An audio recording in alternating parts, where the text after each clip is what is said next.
Oke, kalau kita ngomongin 17 Agustus, apa sih yang langsung kebayang?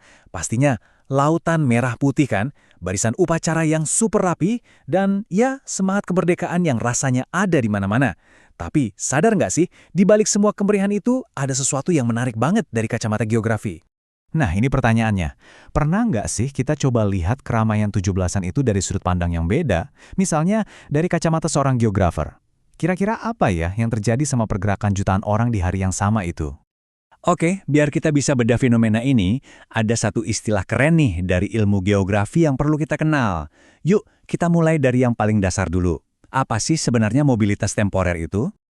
Simpelnya gini, mobilitas temporer itu ya pergerakan orang dari satu tempat ke tempat lain tapi sifatnya sementara. Tujuannya juga spesifik, misalnya kayak mudik lebaran, nonton konser, atau liburan. Nah, yang paling penting nih, kuncinya satu, setelah urusannya selesai, mereka pasti balik lagi ke tempat asalnya. Biar makin kebayang bedanya, coba deh kita sandingkan sama migrasi permanen. Kalau migrasi permanen itu kan ibaratnya pindah rumah, udah, buat selamanya. Nah, mobilitas temporer ini lebih kayak pergi pulang, waktunya singkat, tujuannya jelas, dan yang pasti niatnya emang buat balik lagi. Beda banget kan?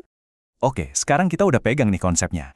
Nah, gimana kalau kita langsung aja pakai kacamata mobilitas temporer ini buat ngelihat fenomena 17 Agustusan? Yap, perayaan kemerdekaan itu contoh yang pas banget buat mobilitas temporer dalam skala masif dan musiman.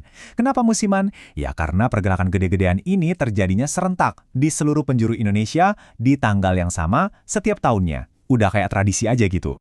Terus siapa aja sih yang ikutan bergerak di hari itu? Wah, macam-macam. Ada warga dari kampung dan kota yang bareng-bareng ke alun-alun. Ada para pelajar dan pegawai yang berangkat dari rumah ke sekolah atau kantor buat upacara. Bahkan ada juga loh masyarakat umum yang sengaja datang dari jauh cuma buat ngerasain langsung upacara di pusat-pusat kota, kayak di Istana Merdeka misalnya. Nah, pergerakan sebesar ini pastinya ada efeknya dong. Nggak mungkin nggak. Yuk, sekarang kita lihat dampak-dampak nyata yang terjadi di sekitar kita gara-gara mobilitas temporer ini. Dampak pertama, dan ini yang paling gampang kita rasain, macet. Ya kan? Jalanan yang ngarah ke lokasi upacara, entah itu di lapangan desa atau jalan-jalan utama di kota besar, tiba-tiba aja jadi padat banget.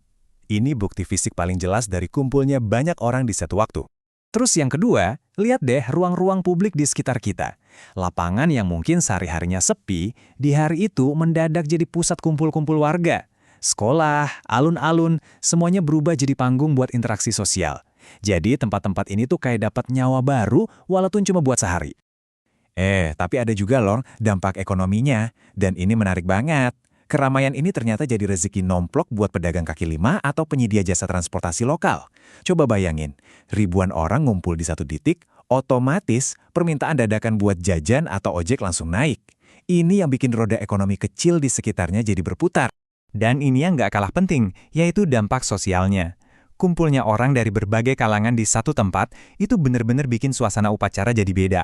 Rasa khidmatnya, semangat nasionalismenya, jadi berkali-kali lipat lebih kuat karena kita merasakannya bareng-bareng secara fisik. Kerennya? Jadi kalau kita tarik benang merahnya, apa yang kita lihat setiap 17 Agustus itu ternyata jauh lebih dalam dari sekedar upacara rutin loh. Intinya begini, upacara kemerdekaan itu bukan cuma ritual tahunan, tapi ini adalah sebuah fenomena geografi yang nyata, fenomena yang menciptakan apa yang disebut interaksi keruangan. Maksudnya, yaitu tadi, ada aliran pergerakan orang, ada pemusatan massa di satu titik, dan ada dampak sosial ekonomi yang langsung terasa di lokasi-lokasi itu. Dan inilah kesimpulan utama kita. Seluruh fenomena ini nunjukin betapa eratnya hubungan antara ruang dan kita, manusia. Setiap pergerakan yang kita lakuin, bahkan yang cuma sebentar kayak upacara bendera, itu secara aktif ikut membentuk dan ngasih makna baru ke dunia di sekitar kita. Nah, sebagai penutup, saya mau ajak Anda mikir sedikit. Coba deh, selain upacara 17-an, mobilitas temporer apalagi sih yang sering kita alami sehari-hari? Mungkin pas berangkat kerja? Atau waktu ke pasar? Siapa tahu setelah ini kita jadi ngelihat rutinitas harian kita dengan cara yang sedikit berbeda.